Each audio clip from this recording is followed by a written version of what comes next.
Podemos criar locais para encontros, centro de estudos, bibliotecas, bares especiais, com toda a conotação aquariana. Criar movimentos ecológicos e ufológicos. Realizar palestras, cursos, seminários. Criar núcleos no meio dessa sociedade que serão verdadeiros oásis no meio do deserto. Esses núcleos serão o alicerce do terceiro milênio e a base para a transição que se aproxima. Como será a transição aquariana? Todos me perguntam. Como será a transição aquariana a nível físico? Haverá mesmo uma guerra nuclear? Se houver, o que devemos fazer? E sobre a verticalização do eixo terrestre, isso é mesmo verdade? Haverá mesmo grandes conturbações geológicas, como dizem as profecias e os videntes? Para responder a todas essas questões, eu teria que ser um grande profeta. Mais adiante, em outro capítulo, analisaremos as profecias. Vou responder a essas perguntas passando simplesmente as respostas que me foram dadas pelos meus mestres espirituais, quando os questionei. Eles disseram-me o seguinte: 1. O Apocalipse começa e termina dentro de cada um. 2. A transição virá assim como vem o dia e a noite. Os tempos são chegados e são preparadas no espaço e na terra as sementes de um novo tempo. 3. O homem não deve se preocupar com o que virá, deve apenas voltar-se para o seu interior e espiritualizar-se. 4. Todos os alicerces do mundo serão abalados, somente os alicerces da alma poderão permanecer intocados. Porém, a alma velha também será abalada. 5. A transformação deverá ocorrer em todos os sentidos, mas a principal é aquela que deverá ocorrer dentro do homem. 6. A intensidade das mudanças físicas no planeta irá depender de um balanço das energias planetárias. Esse balanço será feito no momento exato desses acontecimentos. De acordo com os resultados desse balanço, ocorrerá a intensidade da transição para o plano físico. Sendo assim, todo o nosso esforço hoje em nos espiritualizarmos e ampliarmos o movimento aquariano contribui para o equilíbrio positivo desse balanço. Quanto mais trabalharmos, mais essa energia positiva crescerá.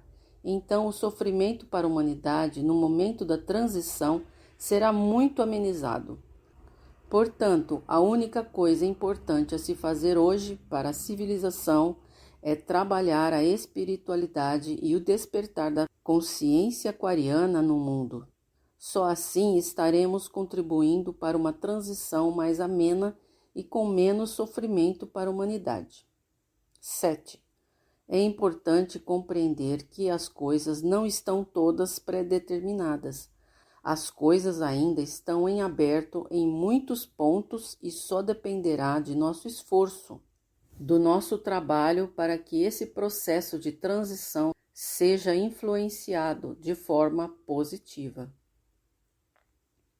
Existem 2 caminhos para o homem aquariano. A. Ser passivo, sentar e esperar que tudo aconteça. B. Ser ativo, trabalhar profundamente no processo de conscientização da humanidade. O homem aquariano escolhe o que quer ser e o que quer fazer. Comunidades rurais e bases de preservação.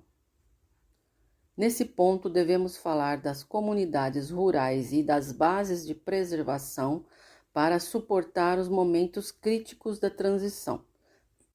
É sadio sair dos grandes centros e ir morar no campo, se possível. Porém, sem antes fazer a revolução interior, fica muito difícil. As experiências das comunidades alternativas no Brasil e no mundo não têm dado muito certo, e vou explicar o porquê. Grupos de pessoas revoltadas com o sistema vão para um campo totalmente despreparadas. Como não fazem sua revolução interior, levam consigo conflitos e neuroses. Pouco a pouco, seus conflitos vão exteriorando-se e afetando toda a comunidade. O trabalho hoje está centralizado na consciência do homem. Devemos levar à comunidade debates, estudos, pesquisas, enfim, muita instrução. Devemos conscientizar a sociedade do momento aquariano que estamos vivendo, ativar o máximo possível a consciência interior de cada homem aquariano. Quando a crise estiver acentuando-se, deveremos construir bases próximas aos centros urbanos. Essas bases terão como objetivo principal o auxílio direto à comunidade em crise e em sofrimento. B. Nós, homens aquarianos, não devemos fugir, mas sim ajudar nossos irmãos em dificuldades até a última hora. C. Estamos sempre em contato com os planos espirituais, recebendo instruções para o trabalho que será realizado. D. Somente na hora e no momento extremo da transição é que deveremos nos isolar em bases de preservação. Porém, nunca esqueçam de que não estamos sós. Frotas iluminadas do espaço estarão ao nosso lado, nos acompanhando nesses momentos difíceis da nossa experiência na Terra. F. Será um dos momentos mais importantes para as nossas almas e nossa civilização. Seremos todos testados em nosso íntimo. Consumiremos todos os nossos karmas coletivos, adquiridos ao longo dos milênios. G. Será muito difícil e duro para todos, mas assim é que está escrito e assim que deverá ser. Vamos aproveitar ao máximo os últimos instantes nessa civilização. Aprender tudo o que pudermos, só assim poderemos abandonar nossos corpos na superfície terrestre e irmos às estrelas, como num voo de ave fênix, que renasce das cinzas. Na noite dos tempos surgirá um novo horizonte, um novo mundo e uma nova era, cheia de paz, harmonia e prosperidade. Muita paz a todos. Laércio Fonseca. As profecias. Neste capítulo, faremos um estudo sobre as profecias e seus profetas. Quero deixar bem claro a todos que não sou nenhum profeta. O que apresentarei aqui são estudos sobre as profecias e seus respectivos profetas, pois este assunto é extremamente pertinente ao presente livro. No capítulo anterior, fizemos uma análise profunda e bem objetiva do momento aquariano que estamos vivenciando, e um levantamento crítico das condições humanas e do homem em si, diagnosticando o caráter e a estrutura do espírito humano, hoje na superfície terrestre. Desta forma, podemos observar o porquê da atual situação do planeta. Nós falamos de um momento especial para a civilização, de uma espécie de transição, a tão comentada transição aquariana. Agora analisaremos o que os antigos videntes, os paranormais e as velhas culturas previram para este momento aquariano. Embora vocês estejam me conhecendo agora como um sensitivo, um médium, que tem algumas experiências psíquicas com relação a este momento planetário, eu prefiro não expor diretamente minhas visões concernentes a fatos proféticos. Elas são muito particulares, dentro do meu universo e de minha vida. Fica muito distante do universo de vocês, então por ora prefiro não mostrá-las. As experiências místicas acontecem em outras dimensões da realidade. Quando entramos em contato com outro universo, dimensões e seres cosmicamente mais lúcidos, tudo ocorre num plano diferente. Recebemos uma informação psíquica fora do nível comum de verbalização. A linguagem não é igual à utilizada na Terra e o padrão de lógica, tempo e espaço são outros. Cada ser humano possui um universo cultural. Um cientista, um budista, um católico, um protestante, uma Rosa Cruz, um hinduísta, um espírita, enfim, cada ser humano vive seu mundo e suas verdades mentais. Quando um homem penetra numa experiência mística e recebe uma visão ou mensagem, será processada pela mente desse indivíduo, antes de ser exteriorizada para os terceiros. Os graus de paranormalidade são bem distintos, e o nível de experiência mística depende muito desse grau e dos fatores já citados. Cada homem tem um tipo diferente de experiência mística e a presença de acordo com o seu universo cultural. Dessa forma, quando a informação é processada e exteriorizada, existe a interferência de quem a interpretou. Deste momento planetário em diante, vocês verão cada vez mais pessoas relatando suas experiências místicas, seus contatos com seres espirituais, com extraterrestres. Porém, teremos que compreender que todas elas não serão puras. Sempre passarão pelo crivo intelectual e cultural do contatado para depois ser exteriorizada. Por que é assim? A resposta é simples. Porque é assim. A natureza faz com que aprendamos a seguir nossas próprias experiências. A própria natureza impele o homem sábio a não seguir videntes, médios, qualquer mestre ou guru. Ela nos impele a seguirmos somente a nós mesmos. O importante é que cada um comece a conquistar suas próprias experiências místicas e suas visões de outras realidades e dimensões. Assim, não precisarei ficar provando a ninguém que o espírito existe e que também existe a vida fora da matéria. Quero apenas que leiam estas informações como pesquisadoras em busca de subsídios para a compreensão de nosso próprio universo interior. Daqui para frente, muitos videntes aparecerão na corrente mística.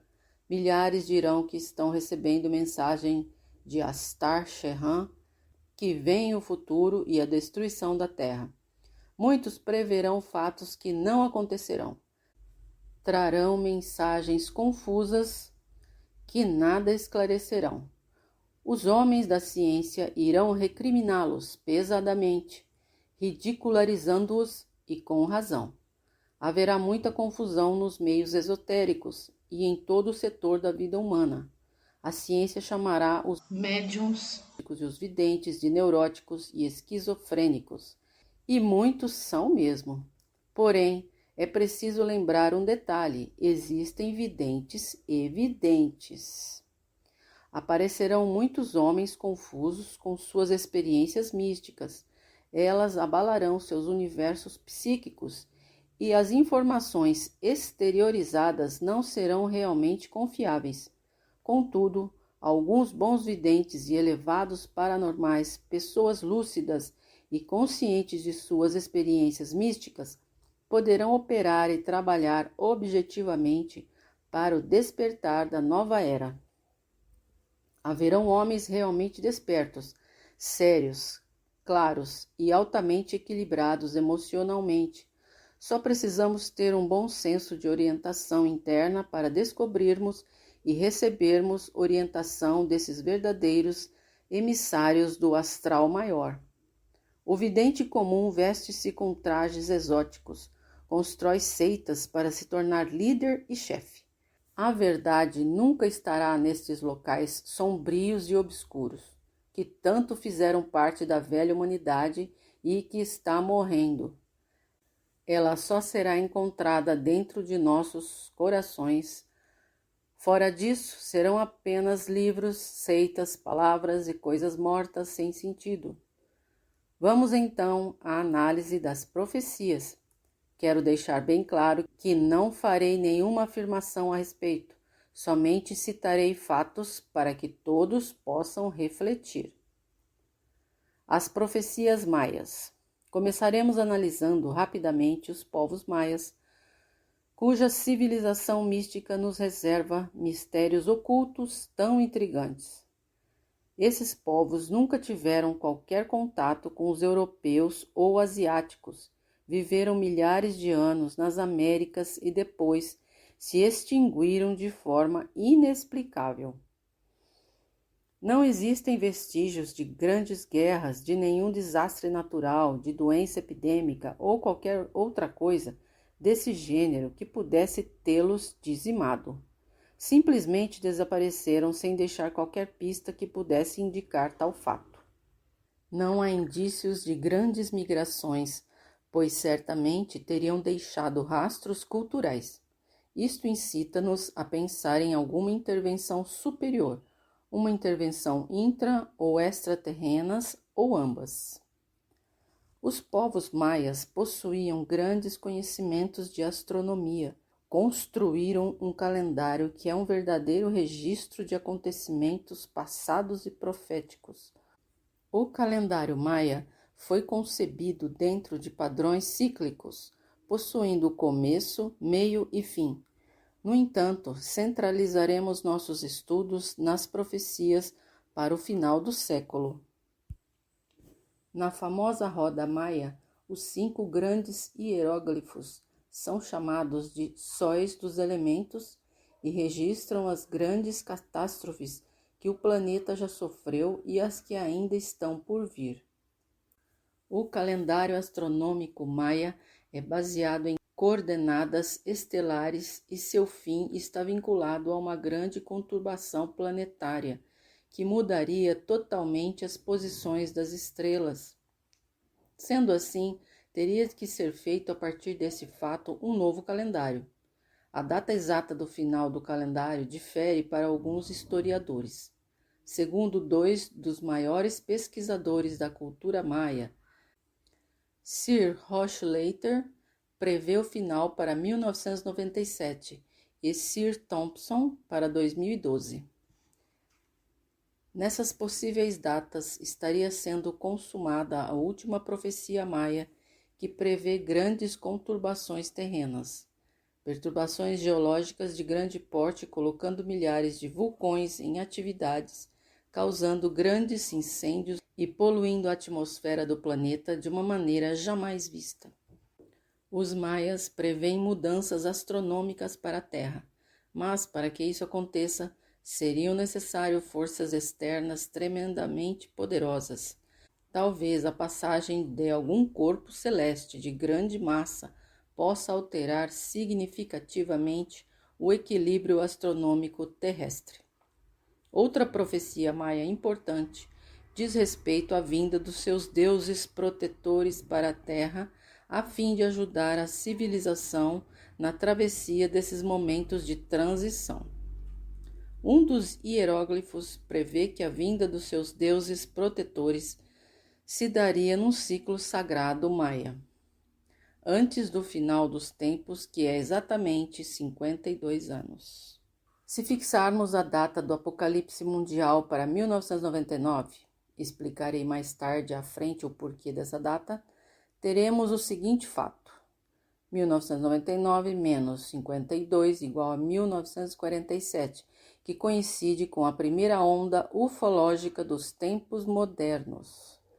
A chegada e a permanência maciça dos discos voadores inaugura a era moderna na ufologia, ou seja, a presença extraterrena para acompanhar de perto o último século dessa experiência planetária. Após essa data, muitas ondas de aparições invadiram o céu do planeta, mostrando a chegada das forças iluminadas do espaço para essa humanidade nas trevas. Apesar de todos os fatos, a humanidade continua a negar oficialmente a realidade do fenômeno. As 7 profecias. A arte, a ciência e a religião maia estão baseadas em sua relação com o Sol. Acreditavam ser essa a única via para se comunicarem com Runabiku, seu único Deus, cujo coração e mente se encontram no centro da galáxia, ao qual chamam de Sol Central. Os maias mediram o tempo e elaboraram seus calendários, a partir de seu conhecimento exato sobre os movimentos do Sol. Descobriram um ciclo de contagem longa de tempo de 25.625 anos, possivelmente sendo relacionado à processão dos equinócios. Por sua vez, a cada 5.125 anos, o Sol central da galáxia envia um raio de luz que sincroniza todos os planetas e seres vivos para conduzi-los a uma nova etapa, com maior harmonia. Observou também que nos últimos 20 anos de cada ciclo, o Sol modificava seu eixo de rotação e produzia grandes cataclismos na Terra. Esse período, o Catum, funcionava como um movimento transitório que impulsionava o ser para uma nova fase evolutiva. Utilizaram seus calendários para prever todas essas mudanças e alinhar seu comportamento com o dos ciclos galácticos. Primeira profecia. Segundo esta profecia, em 22 de dezembro de 2012, o Sol receberá um raio que, sincronizando o centro da galáxia, iniciará um novo ciclo. Será o fim do mundo do materialismo e destruição em que vivemos e o início de uma nova etapa de respeito e harmonia. Antes desse dia, a humanidade deverá optar entre desaparecer como espécie pensante que atenta contra o planeta ou evoluir para uma nova era de integração com o resto do universo. Segunda profecia. Agosto de 1999. As transformações físicas do Sol alterariam o comportamento humano. Disseram que alguns perderiam o controle de suas emoções e outros afinariam sua paz interior para entrar em sincronismo com os ritmos da galáxia. Poderão assim neutralizar as mudanças drásticas que descrevem as seguintes profecias. Terceira profecia. Na terceira profecia, os maias asseguram que a conduta antiecológica do homem aumentará a temperatura da Terra e produzirá desequilíbrios climáticos e geológicos. A falta de sincronismo entre o nosso comportamento e a natureza trará grandes problemas como a evaporação da água do solo, incêndios florestais e a destruição das colheitas. A atitude a ser tomada será crucial para transformar essa época de crise. Quarta profecia. Aqui é prevista uma onda de calor que provocará o derretimento de gelo dos polos. Segundo os maias, este será o tempo em que o planeta se tornará limpo e verde. Todavia, as zonas costeiras serão inundadas e as milhares de pessoas que vivem próximo ao mar correrão sérios riscos. Quinta profecia. Segundo a quinta profecia, se não sintonizarmos nosso comportamento com os ritmos da natureza e da galáxia, antes de 2012, veremos falhar todos os sistemas sobre os quais está baseada nossa civilização. Haverá um colapso da rede de informática, eletricidade, do sistema econômico e da religião. A partir disso, o homem perceberá a necessidade de reorganizar a sociedade de um modo mais harmonioso e menos competitivo. Sexta profecia. Fala-se da aparição de um cometa que trará transformações físicas muito bruscas em nosso planeta. A partir de seus cálculos, os maias asseguram a alta probabilidade de que um cometa se choque com a Terra. Contudo, sustentam que é possível desviar sua trajetória por meios físicos ou psíquicos. Sétima profecia. Nessa sétima profecia, os maias nos deixaram uma mensagem de esperança. Disseram que, a partir de um esforço voluntário para obter harmonia e paz interior, poderemos desenvolver nossos sentidos e integrá-los ao funcionamento da galáxia. Assim poderemos reduzir os efeitos nocivos anunciados por outras profecias e renascer em uma nova era, a Era da Luz. As profecias de Nostradamus. Nostradamus é considerado um dos maiores videntes e profetas de todos os tempos.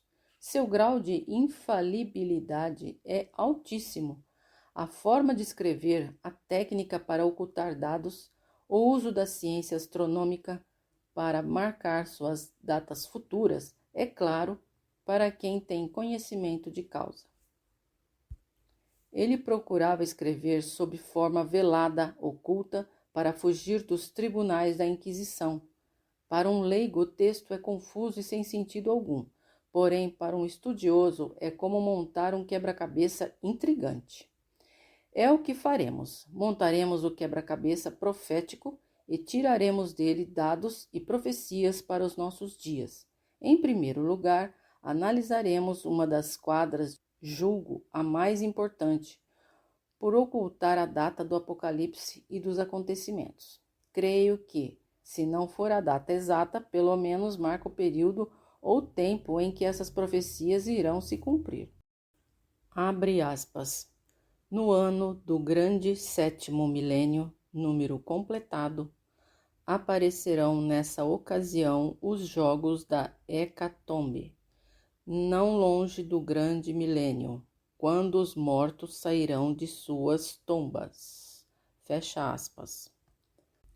Como já vimos anteriormente, Nostradamus mistura os versos, então vamos arranjá-los melhor. Abre aspas. Não longe do grande milênio, no ano do grande sétimo número ainda a ser completado. Nesta ocasião aparecerão os jogos da Hecatombe, quando então os mortos sairão de suas tumbas. Fecha aspas. Examinemos trecho por trecho. Não longe do grande milênio, no ano do grande sétimo número ainda a ser completado. Este ano a que Nostradamus se refere é uma data fatídica, porém oculta numa mistura de calendários. Vamos desvendar isso. O calendário judaico nos mostra as seguintes datas. De Adão a Noé, 1242 anos. De Noé a Abrão, 1080 anos. Abraão a Moisés, 515 anos. Moisés a Davi, 570 anos. Davi a Jesus, 1350 anos. Soma total, 4.757 anos. Esta data, 4.757, é o marco zero para o calendário cristão. Abriremos parênteses para analisarmos o trecho de uma carta que Nostradamus escreveu ao seu filho César. Abre aspas. Eu escrevi os livros de profecias e eles contêm os vaticínios perpétuos desde agora, 1555, até o ano de 3797. Esta data de 3797 é que tem confundido os pesquisadores, menos esclarecidos, havendo aqui uma mistura de calendários imperceptíveis para alguns. Vejamos as coincidências numéricas ao fazermos algumas contas matemáticas. 3.797 menos 1.555 é igual a 2.242. 1555, ano em que ele escreveu a carta a César. Agora efetuaremos a soma de 4.757 mais 2.242 é igual a 6.999. Logo, 6.999 é o sétimo milênio não completado. Mas no calendário cristão, 6.999 equivale a 1999. Vejamos agora os outros versos da quadra. Abre aspas. Nessa ocasião aparecerão os jogos da Hecatombe. Fecha aspas. Talvez trate de conflitos mundiais com a utilização de artefatos nucleares. Abre aspas. Quando os mortos sairão de suas tumbas. Fecha aspas. Aqui uma alusão ao juízo final, ao julgamento das almas de nossa civilização. Continuando as análises, vejamos outro trecho retirado da carta a César. Abre aspas. Outros planetas maléficos reunidos em Aquário por vários anos, marcarão o tempo astronômico desses acontecimentos terríveis. Fecha aspas. Aqui Nostradamus nos fornece dados astronômicos importantes para localizarmos no tempo e espaço os terríveis acontecimentos que ele previu. Diz ele que os planetas maléficos estarão reunidos na constelação de Aquário nessa época. Os planetas maléficos na astrologia são Urano e Netuno. Essa junção a que Nostradamus se refere só ocorrerá por volta do ano de 1999, com dados obtidos através de simulações por computadores. Dando sequência à carta de César. Abre aspas. E assim 1000 outras aventuras que sobreviverão por flagelos dos céus, como eu tenho escrito em minhas profecias rimadas, que são compostas inteiramente de uma narrativa sem ordem seguida, limitando lugares ou tempo, e termo findo com antecedência que os homens do futuro conhecerão pelos acontecimentos que se produzirão, infalivelmente, como eu anotei para os outros, onde a linguagem é mais clara, porque sob forma velada as coisas que serão então compreendidas antes que 5 séculos se passem.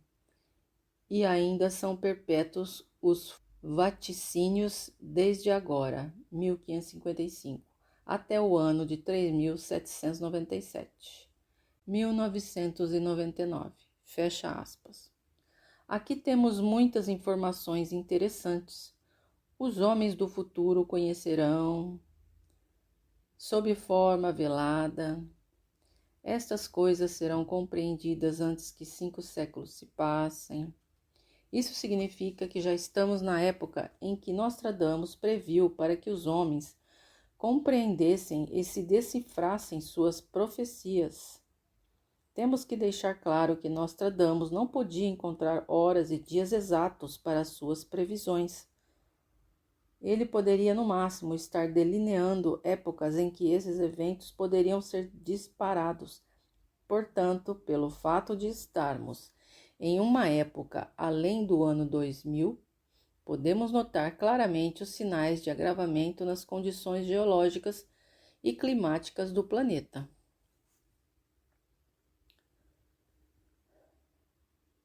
A descoberta do possível astro X.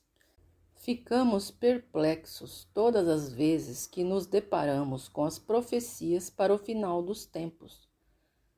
Eu, particularmente, sempre fiquei confuso querendo compreender o que poderia causar as catástrofes geológicas tão profundas no planeta. Para que ocorram instabilidades geológicas tão intensas que causem mudanças continentais de ordem global, teriam que haver fortes influências externas. Após bilhões de anos, a crosta terrestre atingiu um certo equilíbrio dinâmico, e são poucos os grandes terremotos ou erupções vulcânicas ao longo da história humana. Sendo assim, as perturbações profetizadas deveriam ter uma causa externa. Dessa maneira, uma das possibilidades seria a passagem de gigantesco astro perturbador próximo à linha orbital da Terra, afetando de forma significativa a estabilidade da órbita e da crosta terrestre. Como minha formação acadêmica é de física e minha especialização foi exatamente na área de astronomia e astrofísica, tenho certa facilidade em trabalhar com esse tema. Estive analisando as profecias e elas mostram a presença deste possível astro perturbador.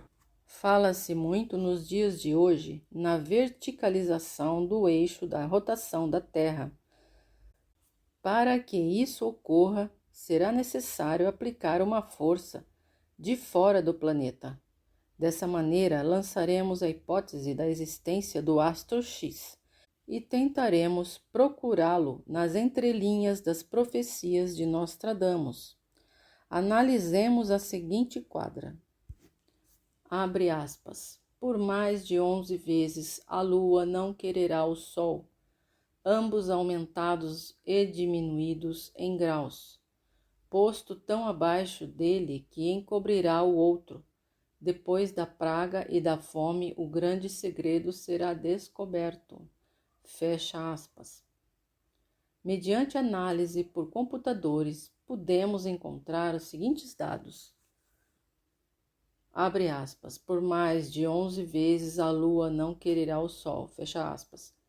2 eclipses, um lunar e o outro solar, que ocorrerão em julho e agosto de 1999. Vejamos as coordenadas e as datas. Eclipse lunar, 28/7/99. Eclipse solar, 11/8/99. Entre essas duas datas tem 14 dias, ou seja, um pouco mais que 11. E quando ele se refere que a lua não quer o sol, está mostrando o intervalo entre os dois eclipses. Abre aspas. Ambos aumentados e diminuídos em graus, fecha aspas. Observaremos as coordenadas dos eclipses. Eclipse lunar, Sol, 19N08, Lua, 17S43,9. Eclipse solar, Sol, 15N18, 6, Lua, 14, N38, 8. O termo aumentado e diminuído significa coordenadas positivas e negativas. Quando a coordenada é negativa, significa hemisfério sul e positiva, norte. As coordenadas do Sol nos dois eclipses variam entre norte e sul, aumentados e diminuídos. Abre aspas, posto tão abaixo dele que encobrirá o outro. Fecha aspas. Esse outro que ele se refere seria o astro X, oculto pelo Sol devido à sua posição nessa data. Abre aspas, depois da praga e da fome, o grande segredo será descoberto. Fecha aspas. Pragas e fome, talvez o resultado de uma guerra nuclear que já teria assolado o planeta. Após essa situação calamitosa, o astro X seria então visível por todos e estaríamos à mercê de uma ação avassaladora, talvez por causa do eclipse de 11/8/99. Os astros próximos ao Sol pudessem ser observados durante o dia. Neste caso, o astro poderia então ser descoberto pela ciência e pela humanidade em geral, o que não ocorreu. A próxima quadra mostra mais claramente este fato. Quando Vênus for coberto pelo Sol, sob o esplendor estará oculta uma forma, Mercúrio no fogo, e descobrirá na aura, por um boato de guerra será insultado. Escreverei essa quadra com um ajuste de palavras e ordem. Quando Vênus for coberto pelo Sol, em conjunção, sob o esplendor do Sol, estará oculta uma forma, o astro X. Ele, o astro X, será descoberto na aura solar. Quando Mercúrio estiver no fogo, confundido com a aura solar. Como podemos notar, quando Vênus estiver em conjunção com o Sol e Mercúrio, em conjunção interna Terra-Sol, o astro X poderá ser visível. Nessa época, uma grande conturbação política deverá estar ocorrendo. Continuemos a análise em outra quadra. Abre aspas. No ano de 1999, 7º mês, dos céus virá o grande rei do terror. Ele trará de volta o grande rei dos mongóis, antes que Marte reine em boa hora. Fecha aspas. Quadra X72. Se levarmos em consideração que 7º mês significa mês de julho, que rei do terror refere-se ao astro X, que rei dos mongóis foi Gengis Khan, o conhecido flagelo dos deuses, e que Marte simboliza a guerra, a interpretação dessa quadra é a seguinte: o astro X estará causando perturbações no planeta, talvez de ordem climática e levando a uma quebra na produção agrícola e energética, induzindo o homem a uma das maiores crises políticas e econômicas da história. Isso tudo profetizando o início de uma grande guerra. Abre aspas. Então, quando o eclipse do Sol estiver em plena luz do dia, o monstro será visto. Será interpretado de maneira diferente. Ninguém se preocupará com as despesas, ninguém se proverá para elas. Fecha aspas. Quadra 334. Nesta quadra temos o seguinte: devido ao eclipse solar, o astro X deveria ser visível em plena luz do dia, mas seria interpretado de maneira diferente. Ou seja, os cientistas e o povo não perceberão sua ameaça e os cientistas encontrarão uma explicação simples para enganar a opinião pública. Assim, poucos estarão realmente preparados para as catástrofes que este astro X causará de forma repentina e inesperada. Ninguém se preocupará com as despesas, ninguém se proverá delas. Abre aspas. Ele aparecerá no setentrião, não longe de Câncer, uma estrela cabeluda, Bátria, Siena, Erétrea. O grande homem morrerá na noite dispersa. Fecha aspas. Quadra 6.6. No primeiro verso, quando Nostradamus fala do setentrião, ele está se referindo ao hemisfério norte. Assim, ele nos fornece a posição em que o astro X aparecerá no céu. Não longe de Câncer, uma estrela cabeluda. No segundo e terceiro versos, a estrela cabeluda é a estrela Regulus, a alfa da constelação de Leão, e Siema, Bátria e Erétrea são as 3 estrelas de constelação de Câncer.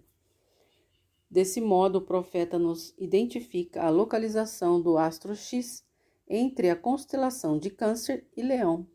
Quanto ao último verso, o grande homem morrerá na noite dispersa. Nós não sabemos nada a respeito. Talvez um homem de muita importância política ou religiosa morrerá nessa época. Quanto a isso, teremos de aguardar os fatos. Abre aspas. Após a grande miséria para a humanidade, uma outra maior ainda se aproxima. Quando se renova o grande ciclo dos séculos, choverá sangue, leite, fome, guerras e doenças. No céu será visto um fogo arrastando uma trilha de faíscas. Fecha aspas. Quadra 2.46. Ordenando esta quadra, temos: quando se renova o grande ciclo dos séculos, será visto nos céus um fogo arrastando uma trilha de faíscas. Choverá sangue, leite, fome, guerras e doenças, e após essa miséria para a humanidade, uma outra maior ainda se aproxima. Quando se renova o grande ciclo dos séculos. Este verso se refere a uma data próxima à virada do século, talvez nos anos de 1998 ou 1999, ou mesmo após o ano 2000. Será visto no céu um fogo arrastando uma trilha de faíscas. Aqui está muito claro para nós, homens do século XXI, que Nostradamus viu um míssil nuclear cortando os céus.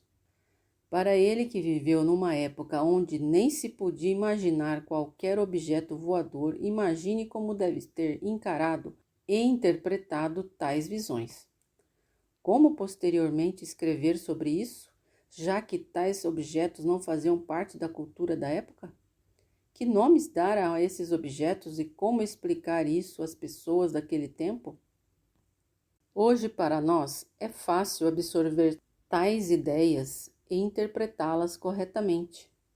Choverá sangue, leite, guerras e doenças. Nostradamus viu aqui os resultados das explosões dos mísseis nucleares, causando profunda desolação, morte e doenças deixadas pelo impacto destruidor das bombas e do efeito venenoso das radiações. Não podemos descartar aqui os efeitos das armas químicas transportadas por mísseis, que atualmente são largamente utilizados em conflitos no Oriente Médio. Após essa miséria para a humanidade, uma maior ainda se aproxima. Talvez ele se refira ao auge das catástrofes geológicas. A ação do astro X causaria primariamente profundas mudanças climáticas, levando o mundo a um caos econômico e à escassez de matéria-prima e alimentos. Esse seria o fator primário a desencadear os conflitos mundiais. Mas agora, neste caso, o astro X estaria causando sua mais intensa perturbação gravitacional, provocando as catástrofes geológicas que mudariam o cenário geográfico do planeta. Fogo da cor do ouro virá do céu e será visto na terra, atingida pelo alto nascido. Um feito maravilhoso, grande morticínio da humanidade. Um sobrinho tirado do grande rei. A morte do espectador, o orgulhoso escapa. Quadra 1192. Vamos ordenar esta quadra. Será visto na terra um fogo da cor do ouro que virá do céu. Isto causará grande morticínio da humanidade, com a morte do espectador. Um sobrinho será tirado do grande homem, o grande orgulhoso escapa. Um feito maravilhoso estará acontecendo. Quando Nostradamus diz, será visto da terra um fogo da cor do ouro que virá do céu, é óbvio que ele viu uma explosão nuclear. Essas bombas são lançadas por mísseis ou aviões e são programadas para explodirem a cerca de 2.000 metros de altitude, atingindo uma área de destruição muito maior do que explodindo no solo. Dessa maneira, a explosão virá dos céus e matará os espectadores desse fenômeno, que destruirá grande parte da humanidade. Um sobrinho tirado do grande rei. Aqui talvez possa ter visto um rapto do sobrinho de alguém muito famoso na época. Talvez terroristas junto à família e parentes de presidentes de nações muito poderosas. Podemos interpretar como um ataque a um aliado dos Estados Unidos da América, que é conhecido como Tio Sam. Esse aliado poderia ser o Estado de Israel no Oriente Médio, sendo atacado por armas nucleares. O grande orgulhoso escapa. Não sabemos ao certo a quem Nostradamus se referiu, talvez uma ação militar contra o quartel-general de um líder político, que esteja sendo um dos causadores do conflito mundial e do clima de terror no mundo. Um feito maravilhoso. Outro ponto que não sabemos ao certo. Existem muitas possibilidades. 1. Uma conquista espacial importante sendo realizada por uma ação das grandes potências.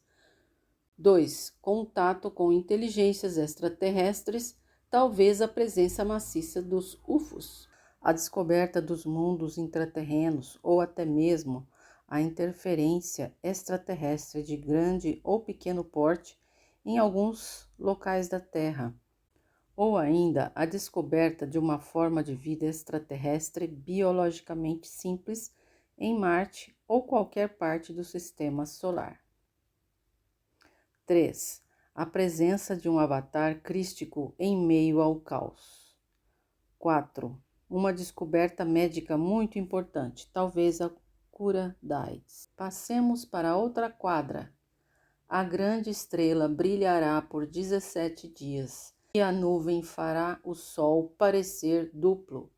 O grande mástim virá durante a noite, quando o grande pontífice mudará sua residência.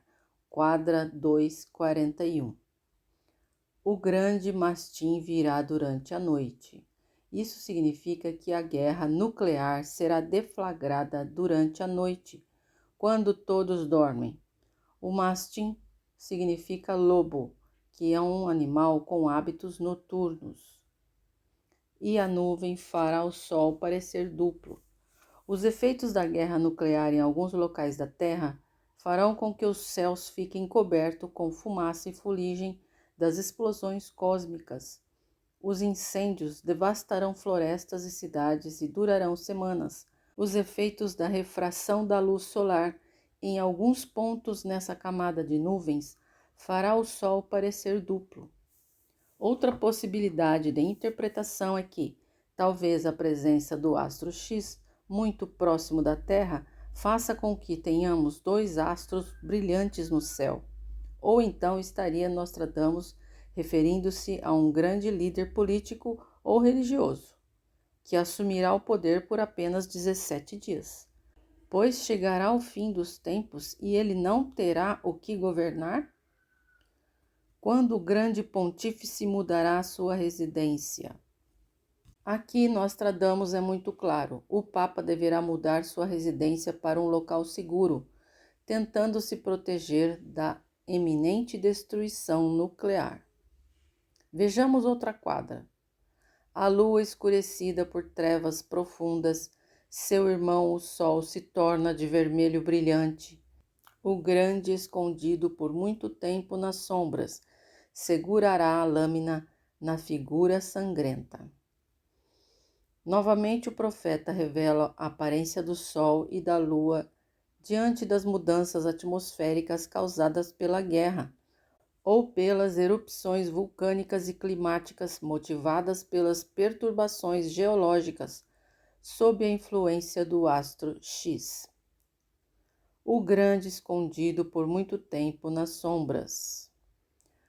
Poderá ser o astro X que prosseguirá aumentando ainda mais o fator de destruição, logo após a miséria da humanidade em virtude da guerra nuclear. Segurará a lâmina na figura sangrenta. Vejamos outra quadra. Marrus morrerá cedo e haverá então uma terrível destruição de gente e animais. Subitamente se revelará a vingança. Uma centena de mãos, fome, sede, quando da passagem do cometa. Vamos ordenar.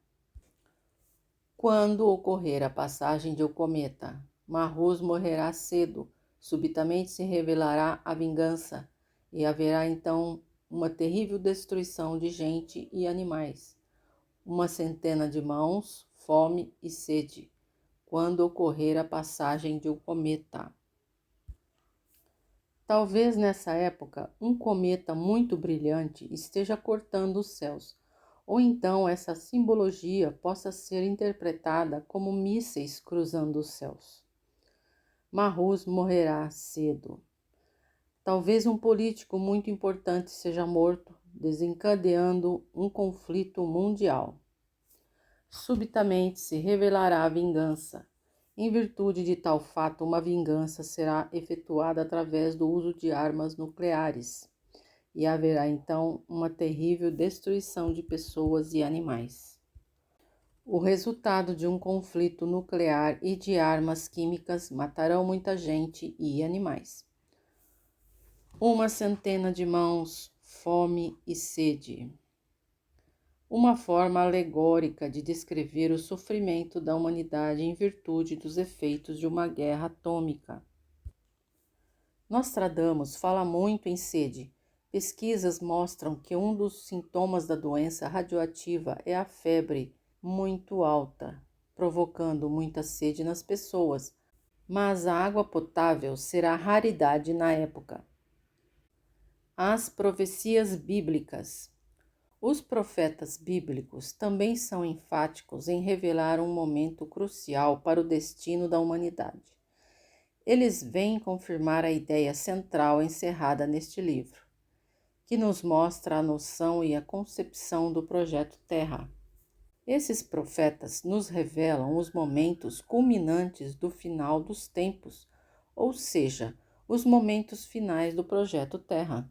Usando uma linguagem profundamente hermética e simbólica, retratando a cultura de uma época muito remota, as profecias bíblicas resumem os aspectos catastróficos da mudança da ordem planetária e a descrição de um estado de renovação e paz para o início de um terceiro milênio.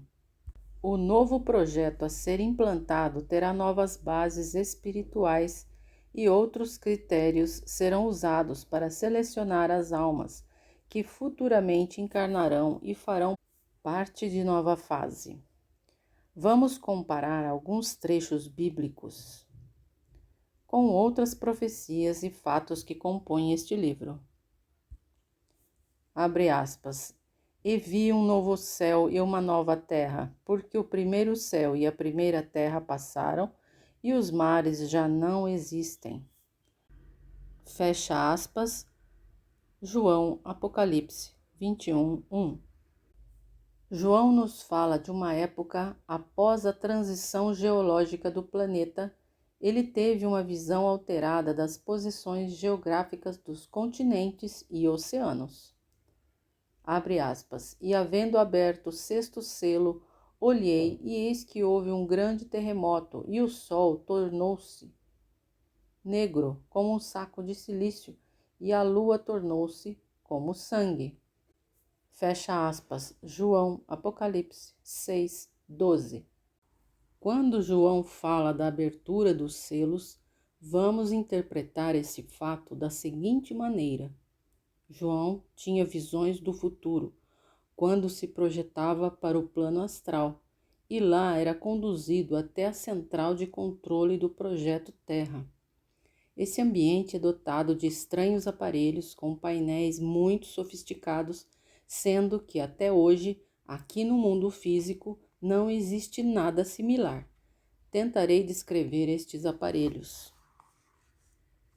Eles são arquivos de um sofisticado sistema espaço-temporal, onde estão armazenados todos os acontecimentos ao longo do espaço e do tempo. Quando acessados por alguém, geram imagens holográficas tridimensionais em uma zona extradimensional da consciência de quem os está consultando. Isso quer dizer que a pessoa penetra conscientemente dentro da cena gerada e passa a ser um observador integrado ao desenrolar dos fatos. Ela sente que está vivendo aquelas cenas e não apenas assistindo a um filme. É como se fosse uma máquina do tempo, porém somente a consciência dela se desloca virtualmente através do tempo. Dessa maneira, João Evangelista teve as suas visões futuristas. Cada acesso que provavelmente deu-se em dias distintos, ele interpretava como a abertura de um selo, o romper de um lacre, uma chave que abriria as portas do tempo e o conduzia às visões apocalípticas. Apocalipse significa revelação. Portanto, João recebeu essas revelações dos mentores e técnicos do complexo centro de operações do Projeto Terra, situado em uma dimensão do astral superior Terra. Analisemos a visão de João. No trecho acima, Apocalipse 6:12, ele vê os terremotos e a conturbação geológica da Terra. E a mudança da cor do Sol e da Lua é resultado da poluição da atmosfera terrestre em virtude da atividade dos vulcões, que encherão o ar de fuligem e fumaça. Abre aspas. E o céu retirou-se como livro que se enrola, e todos os montes e ilhas se moveram dos seus lugares. João, Apocalipse 6:14. Mais uma vez, ele nos mostra os resultados de uma atividade geológica radical, movendo montanhas e ilhas e uma mudança repentina da configuração do céu. Um deslocamento rápido do planeta de seu atual posicionamento astronômico em relação ao eixo de rotação e da distância Terra-Sol. Abre aspas.